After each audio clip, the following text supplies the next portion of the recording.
Hello दोस्तों, आलिम coaching classes में आपका स्वागत है।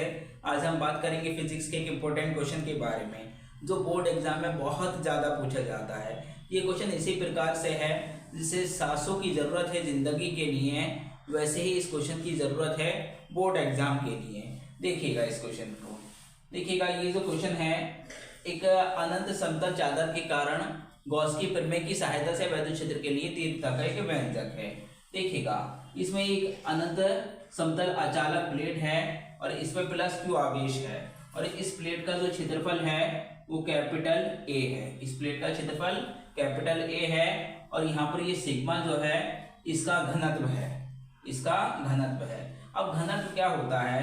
घनत्व का मीनिंग आता है कि इस क्षेत्रफल पे, एकांक क्षेत्रफल पर लगने वाला कुल आवेश को हम घनत्व कहते हैं।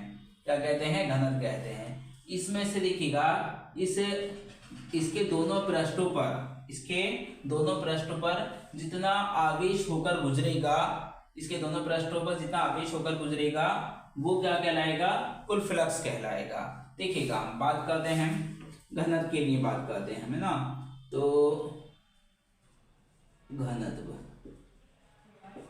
घनत्व का फार्मूला क्या होगा?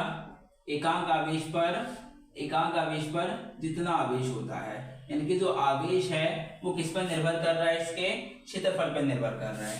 तो फार्मूला क्या होगा? Q/A। और हम घनत्व को सिग्मा से रिप्रेजेंट कर रहे हैं तो ये आ जाएगा Q/A। अगर यहाँ से हम Q का मान निकालेंगे तो Q बराबर आएगा सिग्मा इंटू A। इस प्रकार हम यहाँ से Q का मान निकाल लेते हैं। अब हम बात करेंगे इसके कितना फ्लक्स होकर गुजरेगा, तो लिखेंगे गॉसियन पृष्ठ के दोनों सिरों से, गॉसियन पृष्ठ के दोनों सिरों से होकर गुजरने वाला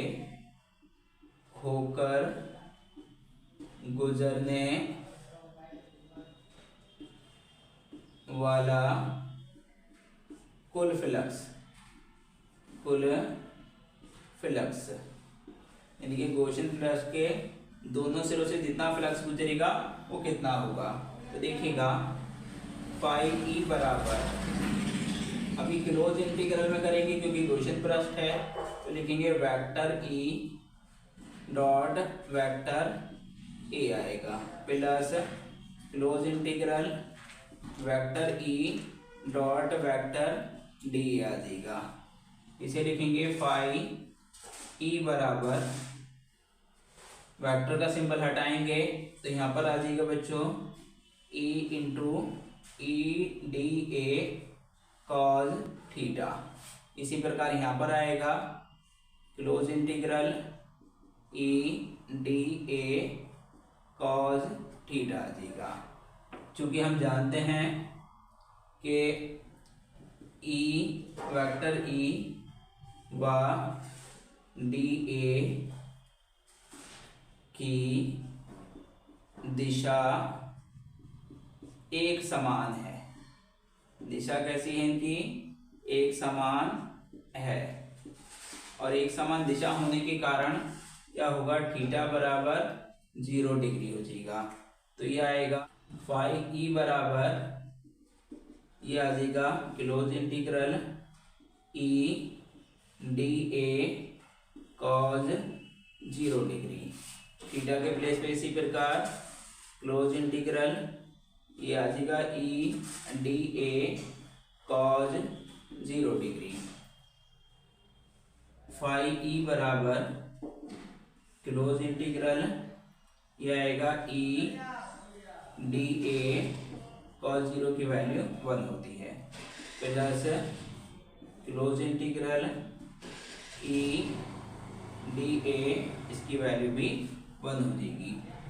तो ये आएगा फाई ई बराबर, ई को बाहर कर लेते हैं, क्लोज इंटीग्रल डी इंटू 1 करेंगे तो कितना आएगा?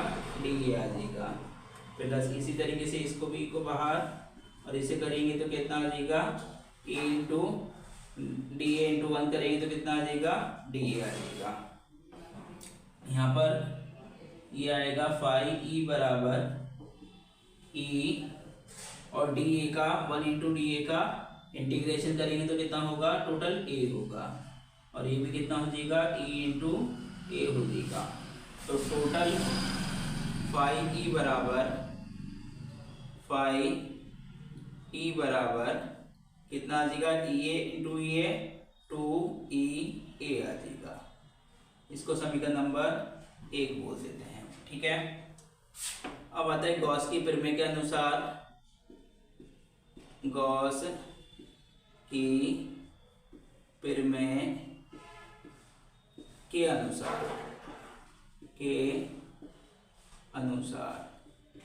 गॉस की प्रमेय के अनुसार, तो गॉस की प्रमेय क्या होती है, फाइव ई बराबर Q upon epsilon naught. Five E बराबर क्यू का मान जो है हमने स्टार्टिंग में निकाला था सिग्मा ए, तो यहाँ लगा देंगे sigma A upon epsilon not. इसे समीकरण नंबर 2 लिख देंगे। देखो ये भी फाइव का मान है और ये भी फाइव का मान है, तो लिखेंगे समीकरण 1 व समीकरण 2 से फाइव ई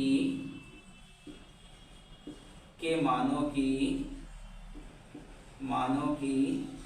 तुलना करने पर, क्या कर लेते हैं, फाइव के मानों की तुलना करने पर। तो फाइव के मानों की तुलना करेंगे तो ये क्या आएगा, 2 ई ए बराबर sigma A upon epsilon naught. A से कैंसिल हो जाएगा, ये बचेगा 2 ई बराबर सिग्मा अपॉन एप्सिलॉन नॉट।